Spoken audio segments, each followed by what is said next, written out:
everybody, and welcome to the Kidney Coach YouTube channel. I am naturopath and co-founder of the Kidney Disease Solution and Kaigenesis, Fiona Chin, and I'm joined again today by another amazing naturopath, Emily Cahill. Emily is a fully qualified naturopath. She's also a registered nurse and still practicing as a registered nurse in a great big cardiovascular ward here in Melbourne, Australia. She has a special interest in all things kidney disease and oncology.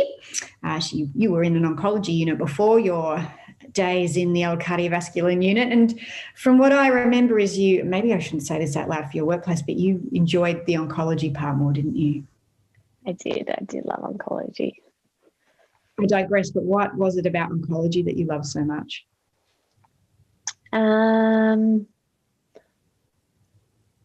The patients. Yeah. It's a different cohort of patients in my experience, and having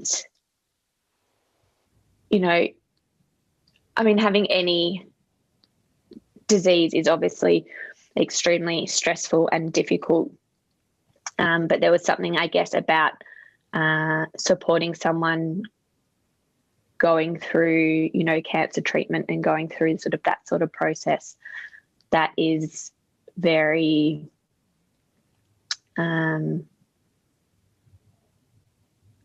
I guess it's an amazing sort of time in someone's life to be able to help them and support them. Yeah. And I digress with that because our topic today is stress. And so it kind of feeds in, sort of. But yeah, so Emily helps write our blogs. She's amazing. If you've emailed our naturopathic support team, Emily and Rachel are both in there. So Emily, half the time, is the one responding to you, especially if it's anything to do with our Kaigenesis supplements. She writes all our Facebook posts, and she is the only trained kidney disease solution. We need to give you a title, but it's like the kidney disease solution practitioner, protocol, naturopath. I don't know what word we'd use, but Emily understands how the kidney disease solution works, why we built it the way we did, the outcomes that we really want for our patients, and just how to tweak it and hold people's hand on that journey. If people, aren't sure what their drivers are and need a bit of tweaking, then Emily is your go-to person for that. So Emily, thank you for joining me as always again. So Emily and I will definitely sort of share this topic because it's one that we're both passionate about, and probably one of the biggest causes, I think, of disease, and that is chronic stress. So why don't you start, Emily, with a bit of a definition of what you perceive, and if a patient came in and you're thinking, well, they're stressed, and they may not have recognized that. So what is it? What is stress? Like, what does it look like? How do we define it? And how do we know if our patients are stressed?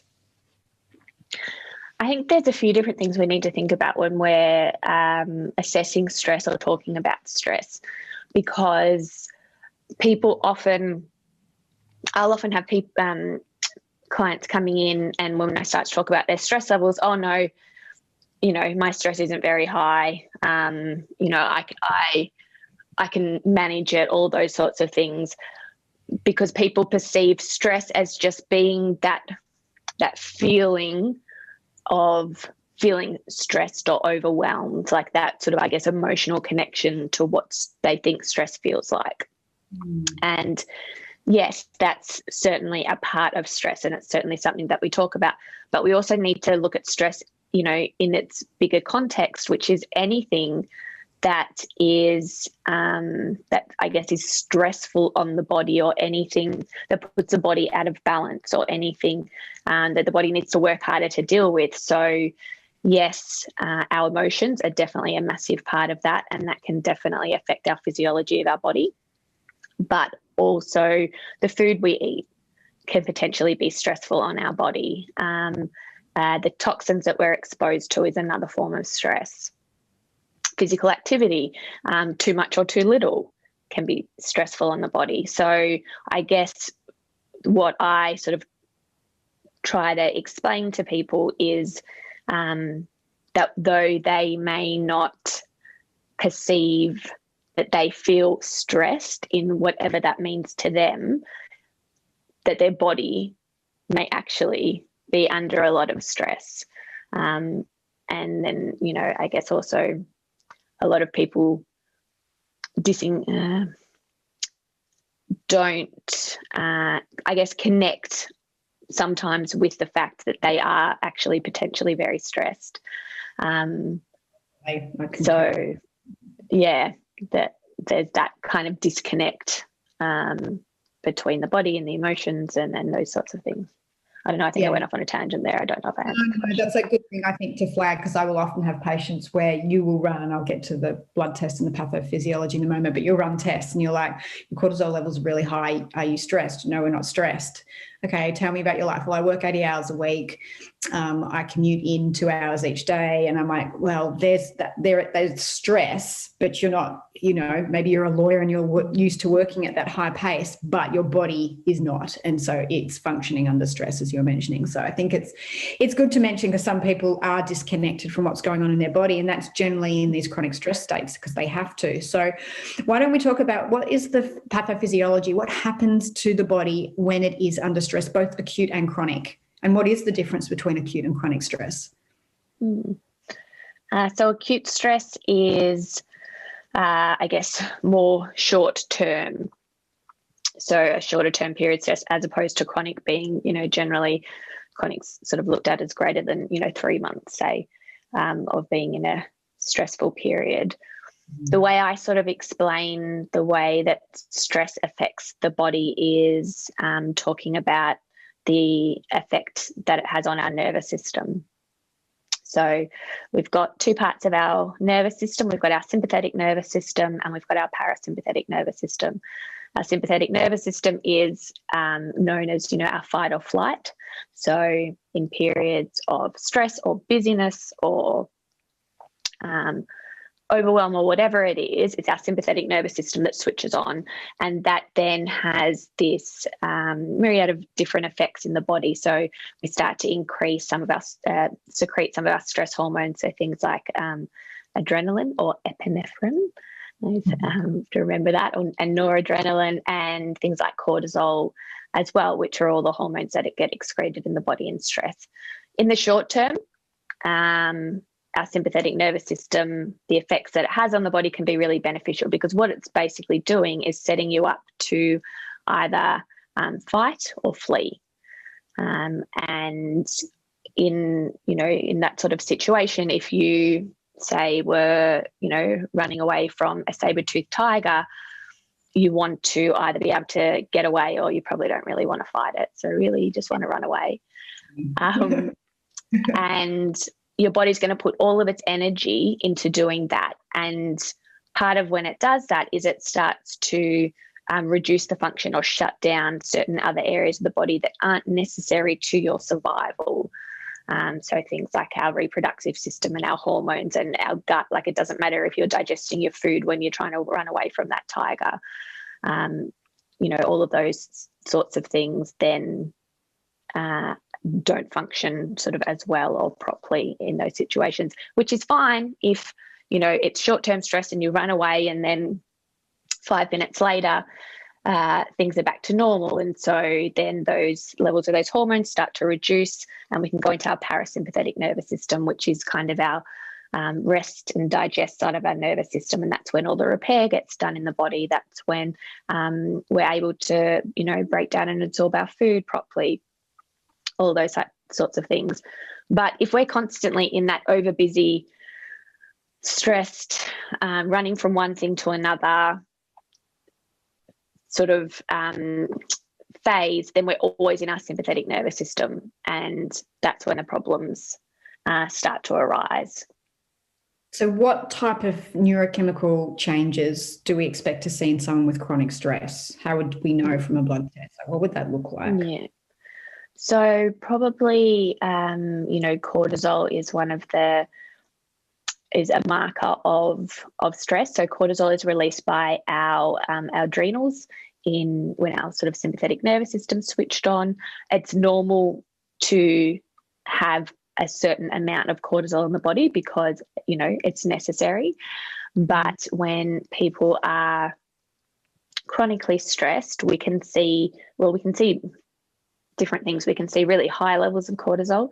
So, our adrenals are really pumping out that kind of that hormone. And chronically over time, we can actually end up seeing low levels of cortisol, where our body's just not able to keep up anymore with the production. So that's probably, I guess, the most common test I would do when sort of trying to have an idea of stress and the effect that stress is having on the body.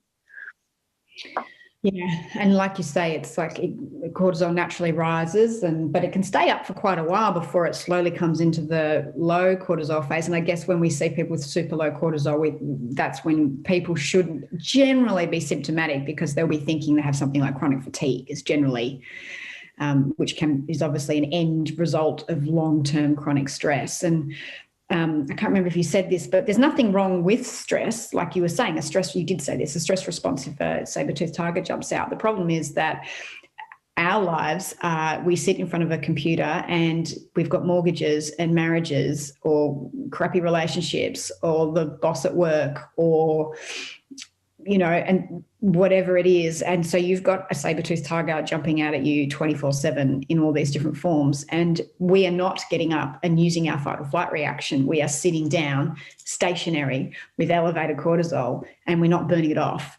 And so that's part of that problem, I guess, is stress is a good thing, but we don't activate the body the way that stress response is made to make us do, which is to run away, because of the types of our saber-toothed tigers have turned into computers. So, we don't burn off the stress hormones that we used to. So I just wanted to add that in there. So why would chronic stress, why are we talking about it when it comes to chronic kidney disease? What's the link between chronic stress and kidney function? Because obviously it's the adrenal glands that sit on top. It's not the kidneys that are potentially making cortisol and all those things. So why are we flagging stress as a potential contributor to maybe long-term chronic kidney disease?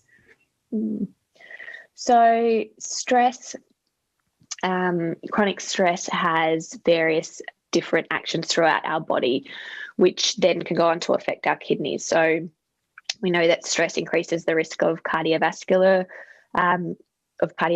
problems. It can increases our blood pressure, also changes and increases our cholesterol level.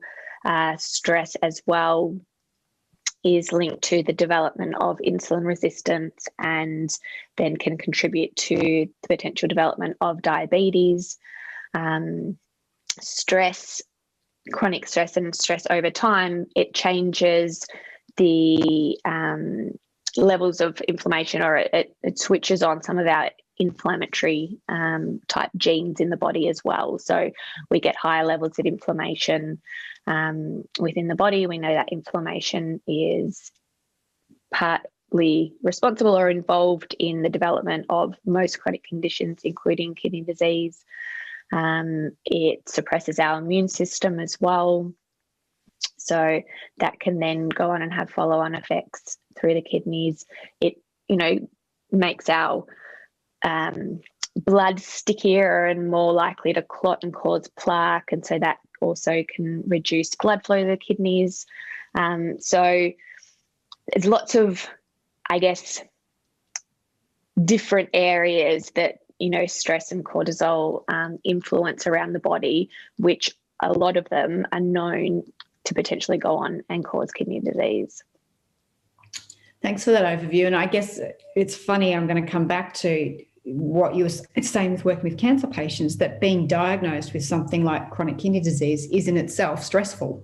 Mm. So, we've got someone diagnosed, and say they're diagnosed stage 4 and they're told they're, get ready for dialysis or a transplant. And, and I know the feedback we get from the community, because I read all the emails as well. And I know you'll have seen this too, is people always say when they find their program, they get hope, because we know what they've been told by their nephrologist, which is there is no cure for chronic kidney disease. You will have to do dialysis or have a transplant, and they're the only two options given. And that would be a hugely stressful thing to be given. And you've now put stress hormones on top of already poorly functioning kidneys. And I guess what you and I know is the truth is that there are other options that are, for some people, very, very effective. And so I find that hard, and I find that disappointing that our poor old kidney patients are being told that and being put under more stress, which we know has an on-flow effect onto their kidney function. So yeah, you've also got the stress of just your diagnosis as well. So, okay, we've talked about the physiology and what happens during stress, and I think everybody has a good idea of it. Some people may not be aware that they are stressed, and again, a simple cortisol test is useful for that. Do you prefer to use saliva or do you use blood? I prefer to use saliva just because then you can see what happens with cortisol over the day. Because generally with a blood test, blood cortisol gets tested just in the morning, first thing in the morning, which is technically when our cortisol should be at its highest. But that's not the case in everyone. We know we've got numerous different variations of levels of cortisol. So saliva is just an easy way that someone can do the test at home, and we can see what happens over sort of 24-hour period. Yeah, I totally agree with that. So if you are thinking, saliva is the way to go, most GPs just run a blood. So that might be something you need to ask your naturopath or integrative GP to run.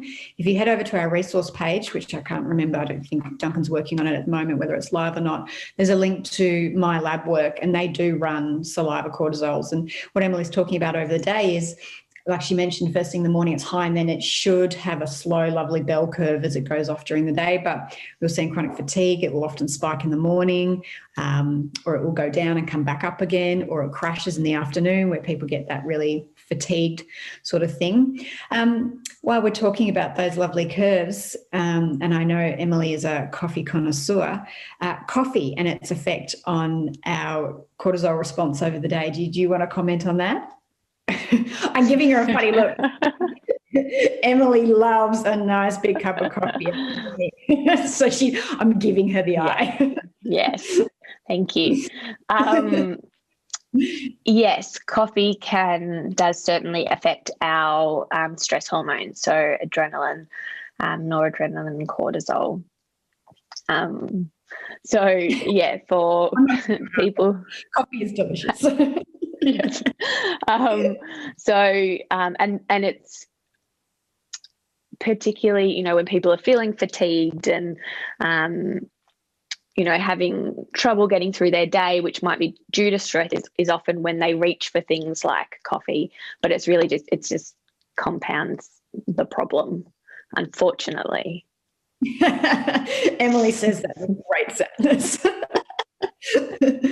So yes, because you're right, it's a coping mechanism. When we are stressed, we tend to drug ourselves. One of the things we do is we get addictive behaviours and we self-medicate. So a lot of people will drink alcohol at night as a way of coping, drink coffee in the morning, and all these things, while they make your neurochemistry maybe produce more dopamine and so you feel better short term, those things, if you're drinking at night, it's going to affect your sleep, which means that your cortisol, melatonin's not being properly replenished, and so therefore that can affect your cortisol in the morning. And then the same thing with, if you're having coffee, you get these spikes. So it's really common. So many people do it, but it's those things are what Emily spoke about earlier. You're adding more stress to an already stressed organism and body. So they're just things to be mindful of if you have one of those personalities that's how you cope with stress.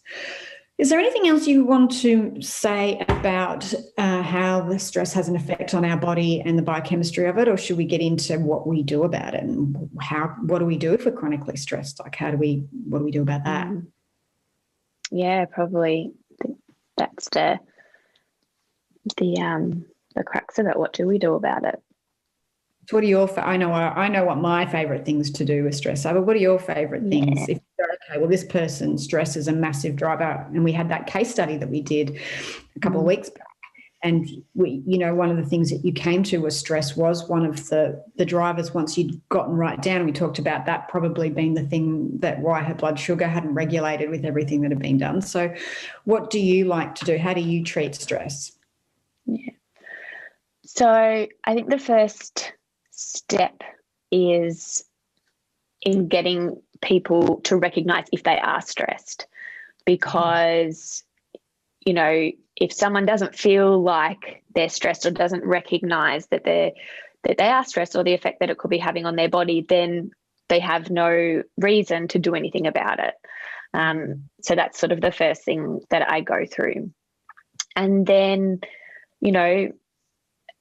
there are some great ways that we know can help lower stress and improve cortisol. Exercise is a really big one and a really important one, because, as Fiona said, we do need a way to burn off this cortisol in the body, and exercise is a really good way to do that. I like to, if people are open to it, talk a bit about doing, whether it be meditation. Meditation definitely can be super helpful, but some people are not interested, so maybe it's breathing techniques. And there's certain ways that we can change our breathing that can actually help to switch on our parasympathetic nervous system, which, then lowers the production of cortisol and our stress hormones. Getting people to connect with what brings them joy. I think too often we are so busy with work or family or, finances and all of these sorts of things that we actually forget to carve out time in our day or in our week to do something that we're just doing because we enjoy it. And so getting people to sort of connect back with that, spending time in nature as well for some people. There's actually, a lot of research on how that can lower stress hormones. Yeah. And also, there's sort of certain herbs that can be really helpful at having that, helping the body sort of to adapt to what's going on and balancing out cortisol. So whether that be someone whose cortisol levels are too high and we need to lower them, or whether it be someone who has been through chronic long-term stress and whose cortisol levels are actually too low, and we actually need to help to improve them. And what are your favourite herbs? Probably one of my favourites would be withania. I really love withania for helping to balance out that cortisol in the body, as well as, having an effect on things like anxiety and fatigue and a lot of those symptoms that can come along when someone is stressed. Mm-hmm. Yeah, I like withania too. Yeah, I know for me, meditation's my favourite, but I am a meditation person. You're right, not everybody, especially I would say executive type stressed people, have the ability or the patience to persevere with the quietening of the mind practices. And you're right, that's where I find breathing's great. I love yoga. Yoga, traditionally yoga or yog, which is what yoga really used to be called, is meditation. But the asanas or the postures that people go into were to prepare the mind to be quiet. So yoga for someone that cannot meditate, the whole purpose of the postures and the asanas is to help quieten the mind. And if you're committed enough, over time, people can then transition into meditation. And like you mentioned, exercise, lifting, that's what I do, lifting nice heavy weights and things like that. I find, in fact, I was at the gym this morning. I find that a really great way to release stress. But anything that you're passionate about too, for me, it used to be horse riding, or if you like my mum, she loves painting. Anything that brings you, like you said, connecting to what brings you joy, which switches you off. So anything that brings you into the present moment, because stress generally doesn't live if you're very good at being in the now. Stress exists where people generally are living in the future, being busy, or, hanging on to their past and reliving stuff over and over again. If you can master just being in the present moment and just bringing each moment as it comes to you, it's a very great way to mitigate and reduce stress, because you only have to work with what's in front of you and nothing else matters. And it's actually a really great way to live. Take it from a reformed workaholic stress head. Who knew the present moment of now was so therapeutic? So I like that too. And then I find gratitude practices where people at night are just finding 3 things that they're grateful for, and I guess that's part of people coming back into the now moment and just anchoring back in of what's important. I find those things really great as well. And the research on meditation, even 20 minutes a day over 6 weeks, totally changes the structure of the brain. Like the studies are phenomenal of how the prefrontal cortex just completely changes when you're meditating all the time. And what I have found personally from long-term meditation is I physically don't have the ability to get stressed like I used to. And that's due to all the meditation changing the way that my brain works. I don't produce a stress response anymore. And Emily can attest to it. I've had a stressful time in my life at the moment, and I'm always a bit surprised, and I'm still a bit surprised of just how I really don't feel stressed. And I don't want to be one of those people we said at the beginning where you're like, are you not feeling stressed? But really you are. But being a reformed stressaholic, I do know what it feels like. And it's, I can attest to that long-term meditation really does dampen the ability for you to produce a stress response, because I think of the way your prefrontal cortex changes and everything else that we talked about, gratitude exercises and things like that. So I think that's why I love meditation so much, because I feel like you can stick to it long enough, you actually can physiologically affect the way that your body responds by reducing that whole upregulation of stress hormones. So that's my favorite thing. What else did I want to say about that? Stress changes the way our genes express themselves. I don't think we mentioned that, did we? No. Yeah, I wanted to definitely say that. Like, chronic stress will downregulate gene expression, and genes regulate enzyme pathways in the body. So you get a downregulation of enzymes, which is everything that Emily spoke about increasing your risk of diabetes and blood sugar and all those sort of things. So that's how that works that way. And chronic stress weakens your immune system. So if you're in something like a pandemic and you're stressed because you've been locked up all the time, you're weakening your immune system. And I mean, it's tough. We live in a world where chronic stress is the norm, really, isn't it? You think of the conditions that we live in, and no wonder, I don't even know what the percentage is, but, no wonder people are stressed because of the crazy lives that we live, especially 2020 and 2021. They've not been the most joyful times for most people. What else do you want to say, Em? You've gone through some of your favourite herbs. I think I would want to add in there, you said withania. I really like things like Romania too, because they've got that double action on the kidneys as well. Romania is, like withania, what we call an adaptogenic herb. Adaptogens help the body function better under stress. So anything that's an adaptogen I really like. And I really love phosphatidylserine for high cortisol. That's a great one to bring down cortisol. That's one of my favourite nutraceuticals. What else do we need to talk about when it comes to stress, Em? What are your other great tips, especially because you're working with cancer patients? I'm assuming stress management and just working with people through that, which I know was why you enjoy it, 'cause this is what you like doing. What advice or what tips were you giving cancer patients that you think was helpful with stress? I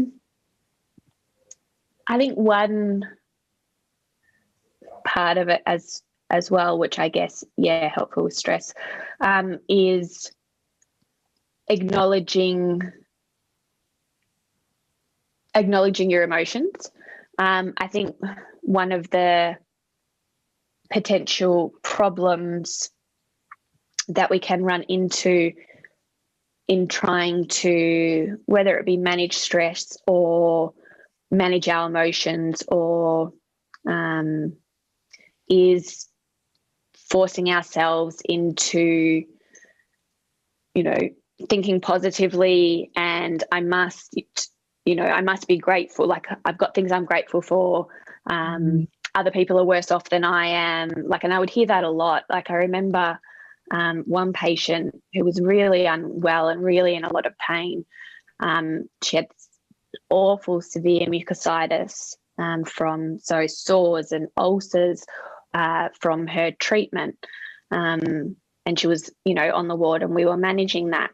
And I remember sitting with her one day, and her thing was, yes, but, I walk around and I see all of these people who, potentially who are dying, or these people who have no hair, and all I have is sores in my mouth.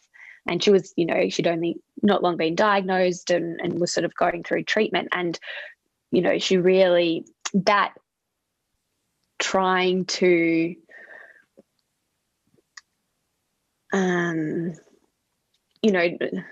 I guess her way of sort of managing it was to deny what was actually happening for her. And the flow-on effect was, well, she wasn't taking the pain relief, as often as what she needed it, because she had this belief that other people were worse off than her. So she didn't want to take time and attention away from that. And, I think that, I don't even know really where I'm going with this, but I know where you're going. Recognizing that acknowledgement of where you're really at. You're right. Yeah. And I think your point too is that most people, especially in our executive worlds, are disconnected from being stressed, because you're right. People, we've got this attitude of suck it up, buttercup, and that, you're right. Think positive and glass half full, and there are people worse off. And you're right. That whole denial of your emotions and where you're at and what's real for you is really valid and important. It's okay, to feel crappy, and you've been diagnosed with kidney disease. That is stressful. And I think you're right to acknowledge that and lean into it. You don't unpack and live there, but, acknowledging your emotions so you can process them, rather than like she was doing, trying to brush them away and push through that, that doesn't allow room to heal and to sit into what's going on, which I think is a really important part of healing and a really important part of stepping out of the stress. That's just being able to be real with yourself. So I think that point is super valid and really a good one to make, because yes, you're right. Because everyone's stressed, we just deny it now. Yeah. I think that's good. So thanks for sharing that. Well, I think that's all we need to talk about when it comes to stress. Is there anything else you want to add before we wrap it up? No, I think we've gone through most of it. Awesome. All right. Well, if you are out there and you have been diagnosed and you're feeling stressed, know that that's okay. You can contact our support team whenever you need, and find a good friend to talk to and hang out with. Definitely in our lockdown, that's one of my coping mechanisms, just to have really good people around me that I can talk to, and, someone that will support you and listen and lend an ear. And if you are worried about chronic stress, go and get a saliva cortisol test done over the day. It'll be done at 8 a.m, 12 noon, 4 p.m, 8 p.m, and maybe a midnight one if you're unlucky by your practitioner. And if you've liked this video, make sure you hit subscribe and hit the like button. That means you'll get notified anytime we create new content. And if you are struggling, there are things like Lifeline, but make sure you reach out to someone and talk to them. You don't have to do stress alone, and stress is real. It's insidious, but with some good management skills, it is something that you can learn to work through. Definitely for me, that's something I feel like I've done and been able to have a good change on how I cope with stress going forward. So there is hope for the stress heads out in the world, because I wish to be one of you. Anything else you want to add there, Em, before we wrap it up? No, that's it. Awesome. Well, thank you again for joining me and sharing your wisdom with everybody. And I think I said hit like and subscribe, and we'll see you next time. Bye. Bye.